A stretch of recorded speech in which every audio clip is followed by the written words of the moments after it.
Yung iba po sa atin familiar dito. If truth sets you free, kabaliktaran ng truth, lie. Lies actually imprison you. Dapat alam po natin ang totoo. Dapat po alam natin ang salita ng Diyos. Dapat nagtitiwala tayong hindi nagsisinungaling ang ating Panginoon. At yun pong tunay na magpapalaya sa atin.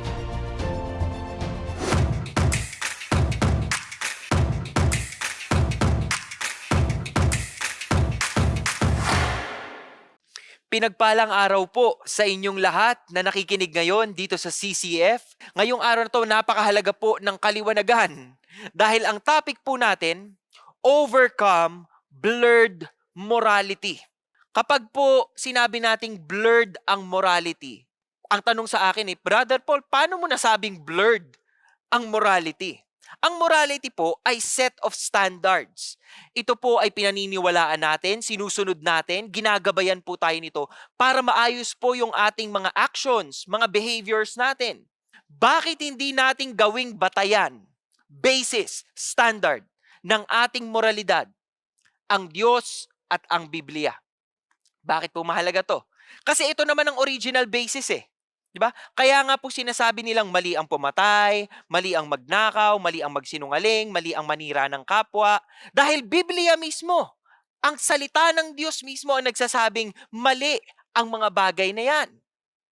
Yan po ang ating pag-uusapan. Papakitaan ko po muna kayo ng ilang sintomas ng blurred morality. Tingnan po ninyo ito. May mga narinig na ba kayong nagsabi nito? No one has the right to tell me what is right or wrong. Wala kayong karapatang sabihin sa akin kung anong tama at mali. Etong trip ko, etong gusto ko. Diba? What is true for you may not be true for me. And we celebrate these things. We really like to hear these things. Bakit gustong-gusto natin to? Kasi ramdam natin yung pagkatao natin, di ba? Wala tayong limits. Tingnan nyo tong isa. I cannot tell you what is right or wrong for you. You must decide for yourself. Delikado po ang blurred morality at malaking problema ito. Hindi lamang sa Amerika, maging pati dito sa Pilipinas. Lalo na, tingnan nyo to. It is wrong to impose your moral values on someone else. Huwag mong pagpilitan sa akin. Kung yan ang feeling mo moral, kung yan ang feeling mo tama, hindi mo pwedeng ipilit yan sa akin dahil hindi ako naniniwala dyan.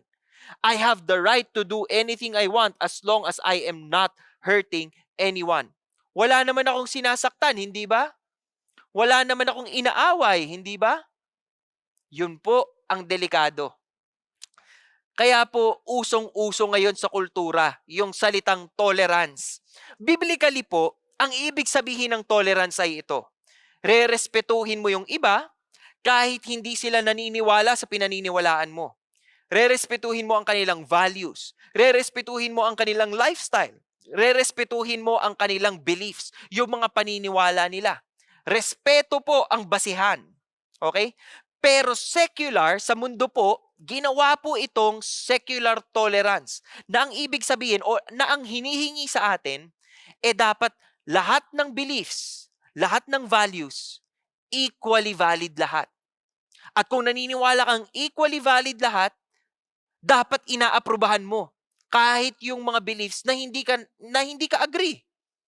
Hindi lang ka maniniwala, hindi kailangan ini-endorso mo rin, sinusuportahan mo rin. Kaya lumalabo po tayo. Kasi kumakapit tayo sa kultura. Tapos yung kultura na po ang nagdidikta sa atin kung anong tama at mali. Nalilito po tayo na magkaiba ang truth at saka ang beliefs. Pag sinabi po nating truth, ito po ay factual. Ito po ay realidad. Walang pwedeng bumaluktot sa katotohanan. Hindi po pwedeng opinion nyo lang, trip nyo lang paniwalaan. Hindi ba? Ang basihan ng truth ay facts. Facts rely on reality, realidad. Hindi po pwedeng trip-trip nyo lang. Ang una pong punto natin, realize truth matters. Importanteng bagay po, realize truth matters. At babalikan po natin ang original na kwento sa Biblia. Unang-unang kwento sa Biblia para po malaman natin kung ano talagang katotohanan. Buklatin niyo po ang inyong mga Bible sa Genesis chapter 3. At babasahin ko po sa ating screen ang Genesis chapter 3 verses 1 to 3. Sabi dito, "Now the serpent was more crafty than any beast of the field, which the Lord God had made. And he said to the woman," Indeed, eto na, serpent po ito, "Indeed, has God said," ano sinabi po nung serpent? "You shall not eat from any tree of the garden." Siyempre, sumagot po yung babae, si Eva. "The woman said to the serpent, from the fruit of the trees of the garden, we may eat." Pwede namin kainin ang lahat ng punong kahoy dito at bunga ng mga punong kahoy dito. "But from the fruit of the tree which is in the middle of the garden, God has said." Kumote pa. Ito si Eva, kumote pa kay God. Kinote pa si God. Sabi, "You shall not eat from it or touch it." Bakit ko po dinilawan yung or touch it? Kasi kung babalikan niyo po ang Genesis chapter 2, wala pong sinabi ang Diyos na bawal nilang hawakan yung prutas na yon. Di ba? Pero ito pong si Eva, meron po siyang wrong notion, maling pagkakaintindi. Sabi niya, "Not eat from it or touch it or you will die." Yan. Diyan po nakakita ng tsansa ang ahas. Nakitaan po niya ng pagkakataong lagyan ng doubts ang mindset ni Eve. At dito po niya talaga siya dinaya. Bakit mahalaga po ang kwentong ito? Dahil sumasalamin ito na mahalaga sa buhay natin na alam natin ang totoo. Alam natin kung anong gusto ng Diyos. Dahil ang kaaway po, gusto tayong pabagsakin, gusto tayong wag magtiwala, gusto tayong maloko. Ito pong tatandaan ninyo. Ang ating pong Panginoon ay creator. Siya po ang designer. Kaya kung meron pong masusunod, siya po yun. Dahil alam po niya kung ano yung pinakamakabubuti para sa atin. He sets the rules. Because left to ourselves, we will fail. We will fall into the traps of the enemy. We will continue to believe in the lies at sisirain tayo ng dyablo. We will follow our sinful nature. Tayo po ay may sinful nature eh. Susundan lang natin yun at lagi tayong tataliwas doon sa kung anong binibigay sa atin ng Diyos na ito ang tamang daan. Dito ka lang dadaan. Dito ka lang, loyalty mo dito. Tingin ka lang sa akin.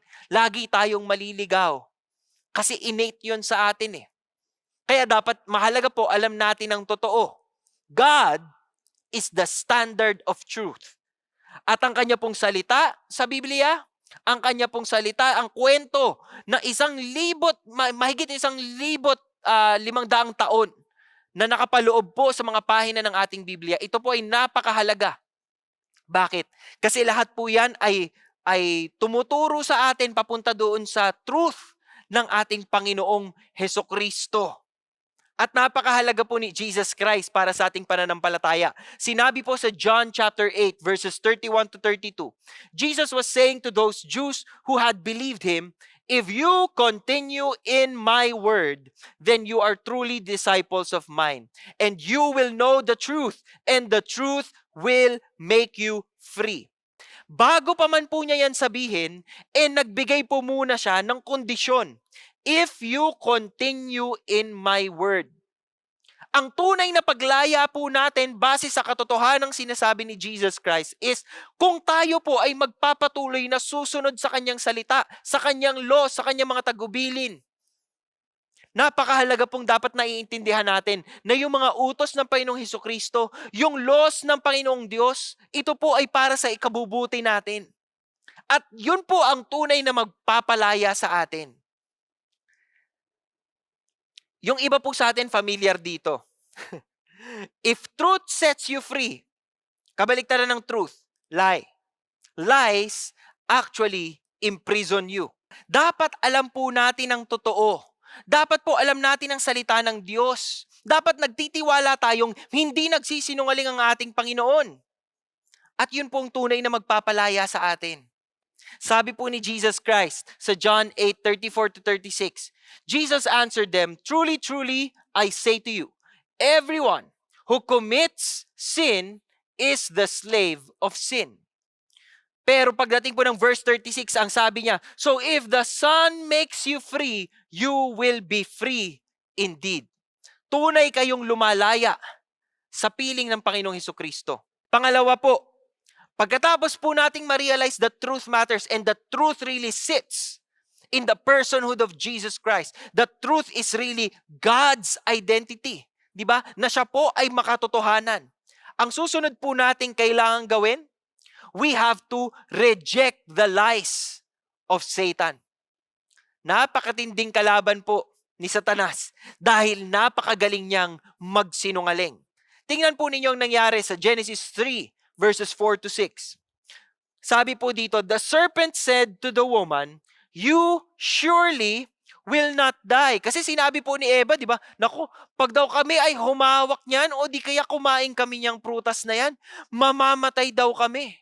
Anong sinabi po nung serpent? Anong sinabi ng diablo sa kanila? Nako, hindi totoo yan. Hindi ka mamamatay. O, tas ngayon, dinugtungan na po niya ng kasinungalingan. For God knows that in the day you eat from it, your eyes will be opened, and you will be like God, knowing good and evil. Napakagandang pakinggan. Di ba? Pero delikado po. Bakit delikado? Kasi pinagbawalan sila ng Panginoon na kainin yung prutas na yun. Pero ang galing pong magsinungaling nito ni Satan, no? Sabi, mamumulat ang iyong mga mata at makikita mo, magiging kaparehas ka ni God. Alam mo ang tama, alam mo rin ang mali. Di ba? Anong nangyari? When the woman saw that the tree was good for food, and that it was a delight to the eyes, and that the tree was desirable to make one wise, parang naisip niya, ay oo nga no. Parang ang ganda yata ng benepisyo nun ah. Maniniwala na ako. Naniwala ho talaga siya. She took from the fruit and ate, and she gave also to her husband with her. And he ate. Kumain din si Adan. Kung tatanggalin po natin yung cap natin bilang mga Kristiyano, tatanggalin natin yung cap natin bilang mga naniniwala sa Biblia, at ilalagay natin yung sarili natin sa posisyon ng mga hindi naniniwala kay God o kay Jesus. Pag binasa nyo po itong verses na to, ang dating po sa inyo, kakampi ng tao si Satanas. Kakampi ni Eva yung serpent. Kakampi ni Adan yung serpent. Bakit? Kasi napakagaling po ng lies niya hindi ba? Kaya father of lies ang tawag kay Satanas Because of his lies. He divides, he makes people stand on opposite ends. Because his lies appear to be so considerate na parang naiintindihan niya tayo. Di ba? Naiintindihan niya yung pakiramdam natin. Ay, makatao siya. May ilang nagsasabi, grabe, napaka-humanist naman ni Satan. Suportahan natin yan kaysa kay Jesus. Si Jesus ang daming bawal Si Jesus ang daming rules. Buti pa to si Satan, sige lang ng sige. Di ba? Nalilimutan po natin na kapag tayo'y naniwala sa kanyang mga kasinungalingan, mahuhulog tayo sa kanyang patibong. At dapat sana malaya tayo. Malaya tayong nabubuhay nang gino-glorify natin si God. Pero dahil naniniwala tayo sa kasinungalingan ng kalaban, nagiging alipin tayo ngayon ng kasamaan. Kaya nga ho sinabi ni Jesus sa John chapter 8 verse 44, "You are of your father, the devil. You want to do the desires of your father." Yung mga gustong gumawa ng mali, manang-mana kayo. Doon sa pinagmanahan nyo. Sino ba yung pinagmanahan nyo? Yung kalaban. For he is a liar and the father of lies. Punong-puno ng kasinungalingan, kaya kabaliktaran po yan. Kabaliktaran po yan ng Panginoon. Kasi ang Panginoon sa Titus chapter 1 verse 2, ang sabi po doon, ang Diyos ay kailanmay hindi nagsisinungaling. Ano pong mas gusto ninyo? Maniwala tayo dun sa truth kay God? O yakapin po natin yung mga kasinungalingan ng kalaban? Marami pong kapekean na binibigay sa atin ng kaaway. Ito po ay ilan sa mga halimbawa. Tingnan po ninyo ito. Sex is okay between two consenting adults regardless of sex. Ang daming layers ng mali agad. Naramdaman nyo ba yon? Kung blurred ang morality ninyo, mag-e-amen kayo dito. Pero kung malinaw po ang moralidad ninyo, Kitang-kita nyo, saan to nagkamali? Unang-una, sex is okay between two consenting adults. Hindi lang po consent. Kailangan po, sex is within the bounds of marriage. So hindi lang dahil payag silang dalawa. Dapat sila po ay nasa kasal. Kasal po sila. 'Di ba? At yung dinugtungan pa ng mas mabigat, regardless of sex. Hindi po ang sex po ay ginawa para sa lalaki at sa babae. Sila po ang dapat nag-e-enjoy ng pakikipagtipan, pagiging one. 'Di ba? Yan po ang objective eh. Ito pa, isa pa, tingnan nyo. I am not hurting anybody, so it should be okay. Wala naman akong sinasaktang iba. Pwedeng totoo, pero kasinungalingan yan. Bakit kasinungalingan? Kasi habang wala kang sinasaktan mo yung lumikha sa'yo. Sinasaktan mo yung Diyos na nagbibigay sa'yo ng buhay, na sumusuporta sa'yo, na tumatawag sa pangalan mo. Halika anak, lumapit ka dito. God is love. Ito pa. Truth. God is love. Therefore, what I do is okay since God wants me to be happy. Anong mali dito? Totoo, God is love. Totoo na kung anong gawin mo, okay. Kasi buhay mo yan eh, di ba? Pero hindi yon dahil sa gusto ng Panginoon na masaya ka. Kasi kung tunay na kasiyahan ang hinahanap mo, mahahanap mo yon sa pagsunod sa Kanya, hindi sa pagsunod sa tawag ng laman. Di ba? What's true for you is true for you, but it may not be true for me. O ito yung choice mo yan, truth mo yan eh. Sige, okay ka dyan. Hindi pwede yun. Kasi may iisa tayong truth na sinusundan. Diba? Iisa lamang ang nagdisenyo ng buhay. Iisa lamang ang gumawa sa atin. May iisa tayong truth na sinusundan at hindi pwedeng kanya-kanya tayong truth. Marami pa pong ibang kasinungalingang binabato sa atin ng kaaway. Yung iba, sasabihin, ginagawa naman ng lahat yan eh. Everyone is doing it. Sige na, gawin mo na. Wrong. Hindi batayan na uso to ngayon. Hindi batayan na ang dami kasing tao nagsasabi okay lang eh. Hindi. Dapat alam mo ang tama at mali. Eh yung isa pang kasinungalingan, do whatever makes you happy. YOLO, you only live once. Totoo naman, you only live once. Kasi kapag natapos na yung life mo, dead ka na. Di ba? Pero may eternity pa. At kung masaya ka dito sa mundo at masaya kang naliligo sa kasalanan, di ba? Hindi itong katapusan. Kasi pag namatay ka dito, meron pang eternity. At yung eternity, pwedeng nandun ka sa langit, kasama kapiling ang yung tagapaglikha, o nandun ka sa impyerno. Nabubulok ka habang buhay kang nabubulok at naghihirap. Yung mga kasinungalingan na follow your heart. Yung Bible, ba't kayo naniniwala dyan mga Kristiyano? Hindi na siya culturally relevant. Oh, malamang. Hindi siya culturally relevant. Sige.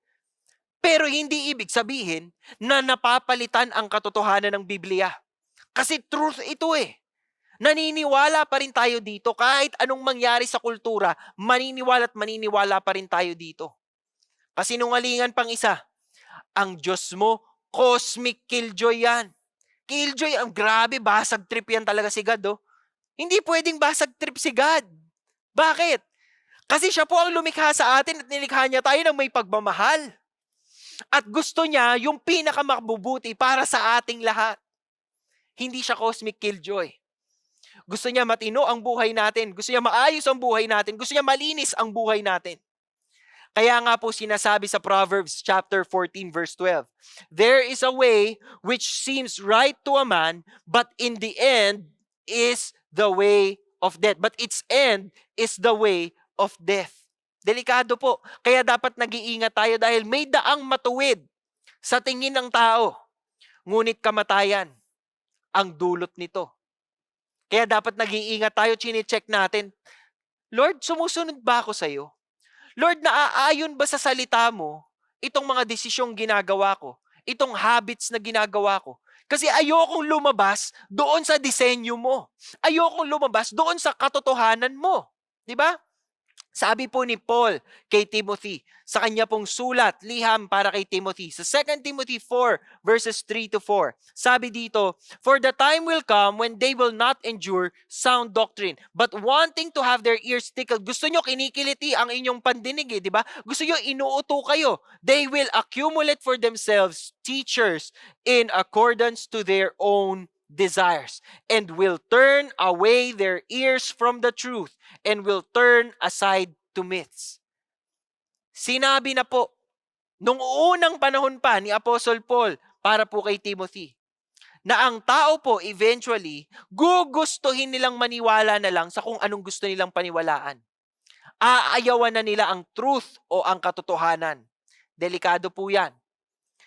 Ang freedom po ay na-enjoy natin best if it is guided by principles.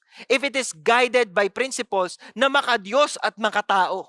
Si God ang creator, so dapat siya ang nasusunod. Ikatlo at pinakahuling punto natin, you have to recognize God's love and goodness. Tingnan po ninyo ang sinabi patungkol sa atin pong Panginoon sa John 10:10. Sabi po, the thief comes only to steal, to kill, and to destroy. Pero yung hope po na kasunod nun ay napakaganda.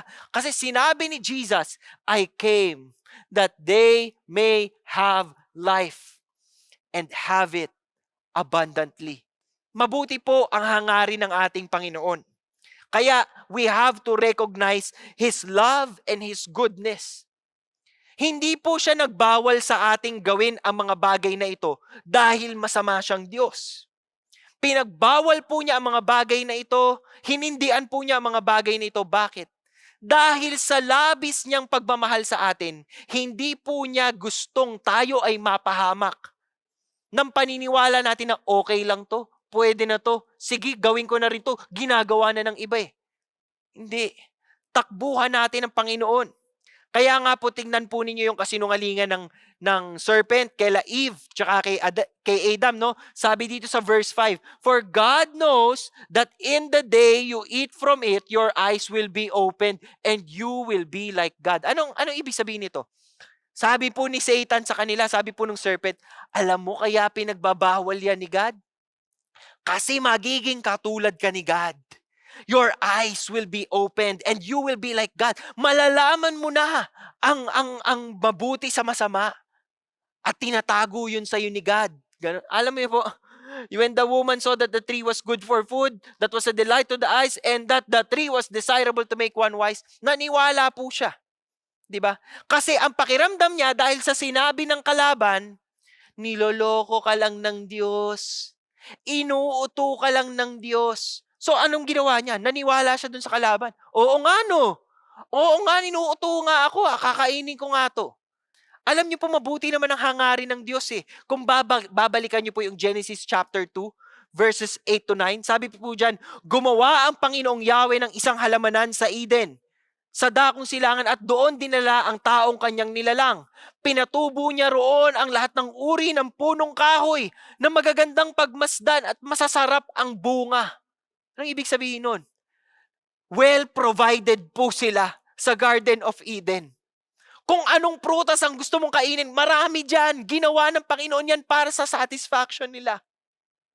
Pero naniwala sila sa kaaway na itong punong ito pinagbabawal sa inyo kasi magiging katulad niya kayo. At naniwala po sila. Ano nangyari? Genesis chapter 3 verse 7 to 8. Then the eyes of both of them were opened, and they knew that they were naked. And they sewed fig leaves together and made themselves loin coverings. Ibig sabihin, tinakpan na nila yung kanilang katawan. Kinahiyanan nila yung kanilang katawan. Bakit? Kasi namulat na sila sa katotohanan. At doon po pumasok ang kasalanan. Doon po humina ang pundasyon. Doon po natin nawala ang ating puso sa Garden of Eden sa pangyayaring ito. Alam niyo po, kadalasan kapag gusto nating lumaya sa mga limitasyon, mas lalo po tayong natatrap. Rules, sinasabi po ng iba, ang rules daw po ay masasama. Ang rules daw po ay hindrances, restrictive. Gusto namin freedom. We are born free. Di ba? Dapat may abilidad tayong gawin kung anong gusto nating gawin. Walang rules, walang boundaries. Pero pag binigyan po tayo ng rules, binibigyan tayo ng truths, binibigyan tayo ng moral laws, hindi para maging killjoy ang Panginoon. Kaya po may mga rules at patakaran ng Panginoon para mas ma-enjoy natin ang buhay at hindi natin baliin yung disenyo niya. Kaya po may rules pagdating sa sex. Kaya po may rules pagdating sa marriage. Kaya po may rules pagdating sa kung paano tayo mag-worship sa Panginoon. Kaya po binigay ang mga laws na ito. Kaya po may 10 commandments. Hindi po para basagin ang trip natin, pero para ma-enjoy po natin yung buhay na dinisenyo ng Panginoon para sa atin. Pagdating po sa katotohanan, napaka-essential po ng role ng love. Sabi po ni Apostle Paul sa Ephesians chapter 4 verse 15, "But speaking the truth in love, we are to grow up in all aspects into Him who is the head, even Christ." Sa pagsasalita po natin ng katotohanan, kalakip ang pag-ibig. Kalakip po ang pagiging mabuti. Kalakip po ang pagmamahal ng Panginoon. 'Di ba? Pag magkasama po ang truth at love, mas katanggap-tanggap po yan. Tingnan po ninyo, sinabi ni Apostle Paul sa mga taga-Korinto. Kailangan po malaman ninyo na malaki ang problema ni Paul sa Corinthian believers. Kasi yung kultura po sa Corinth, ito po ay talagang grabe. Ito po talagang labo-labo na sila. Wala nang katinuan, wala nang moralidad. Kaya po palagi silang, sa lahat po ng epistles ni Paul, sa lahat po ng sulat ni Paul, ang pinakamarami pong rebuke ay sa Corinthians. Mantakin po ninyo, yung 1 Corinthians po ay ikalawang letter na dapat ni Paul sa kanila. Ibig sabihin, sa dami ng rebuke na yon, meron pang naunang rebuke doon. Tignan po ninyo yung pinupunto niya sa 1 Corinthians chapter 6. Sabi niya dito, "Or do you not know that the unrighteous will not inherit the kingdom of God?" Unrighteous, yung hindi raw po namumuhay ng tama, you will not inherit the kingdom of God. And this is the truth, mga kapatid. Do not be deceived. Neither fornicators. Fornicators po yung tawag doon sa mga nagko-commit ng sex outside marriage. Nor idolaters. Ito po yung mga pumupuri, sumasamba sa mga Diyos-Diyosan. Nor adulterers. Ito po yung nangangalunya, nandadaya, nangloloko ng kanilang asawa, nor effeminate. Akala po natin yung salitang effeminate, ang ibig sabihin nito ay binaba ito. Di ba? Ay malambot ito. Pero alam niyo po ba, ang likas na word ng effeminate, yung Greek word niyan, ang dinidescribe po niyan, ito po yung mga batang lalaki na ginagamit po ng mas matatandang lalaki. Kasiraan sa disenyo ng Panginoon. Nor homosexuals, nor thieves. Nakita niyo po yun? Hindi natin hinighlight itong sin na to, kasi magkakasama silang lahat. Kahit yung mga magnanakaw, o yung mga covetous, o yung mga drunkards, revilers or swindlers, mga mapanirang puri. Those kinds will not inherit the kingdom of God. At matinding rebuke po ito. Matinding rebuke po ito kung nandiyan kayo ngayon sa buhay ninyo. Pero si Paul po, nagbigay pag-asa siya. Kadugtong ng verses na to, ang verse 11. At sinabi po niya, "Such were some of you. But you were washed, you were sanctified, but you were justified in the name of the Lord Jesus Christ and in the Spirit of our God." Ano pong sinasabi nito? Many times, Christians are accused of being, homophobic or judgmental because we find it difficult to explain the truth in love.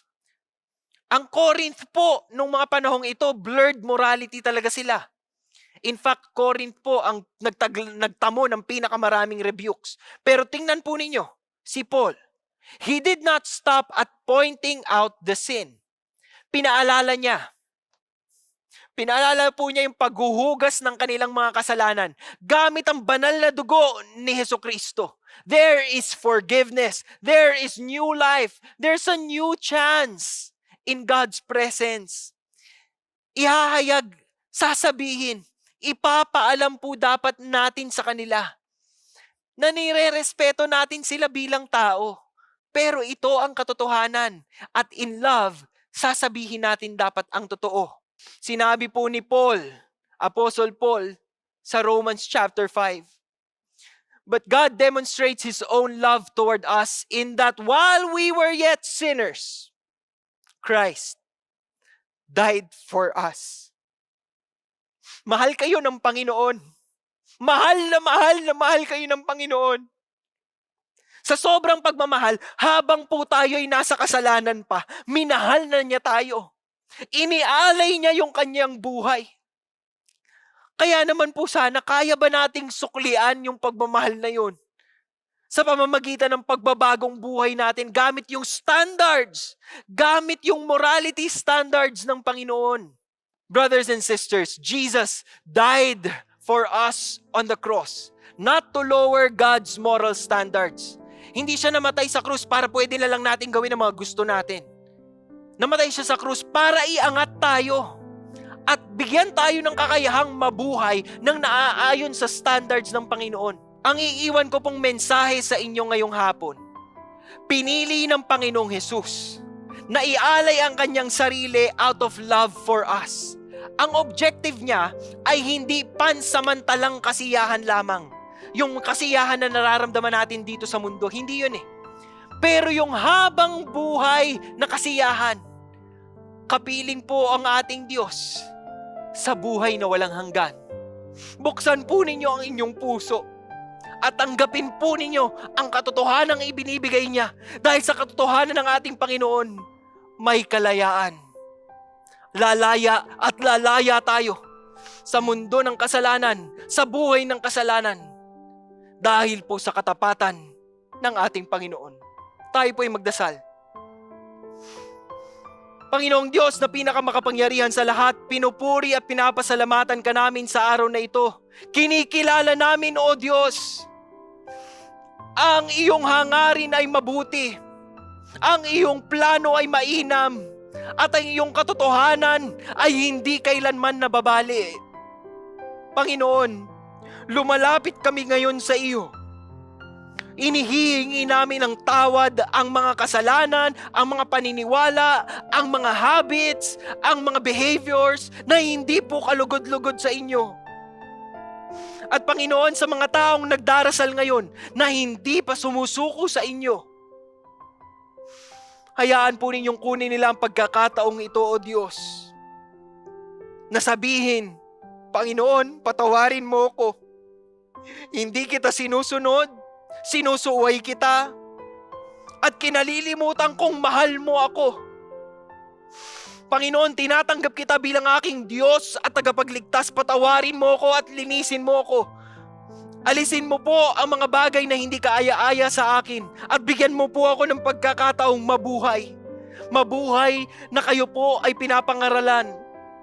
Na mabuhay na kayo po ay kinikilala bilang Diyos, bilang tagapagligtas.